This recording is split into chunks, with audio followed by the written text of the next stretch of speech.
Leo nimekutana na wanangu kibao shazi kaa kwa hivi wachukue wanangu wote hapa. Leo nimekutana nao kipande hiki. Huyu nataka nimpige swali moja dogo. Wewe mwanangu nakuaje? Kama kawa. Hivi kati ya wali wa kipaimara na wali wa kwenye dua, wali upi mtamu? Kwenye dua mnakuwa mnagombania. Mnagombania pale na maana mnakuwa. Sasa pale si mnakutana mashehe tu au kuna watu tofauti?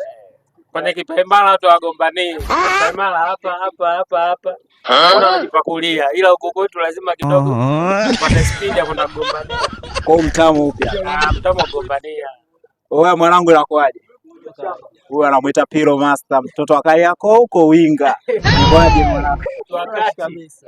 Eti mwanangu, kati ya wali wa kipaimara na wali wa dua upi wa ubwabu wa mtamu? Wali wa kipaimara mtamu sana kuliko wali wa dua. Sasa huyu mwana mbona anasema wali wa dua mtamu? Tofautiana. Kwa upi wa dua au wa kipaimara? Wa dua.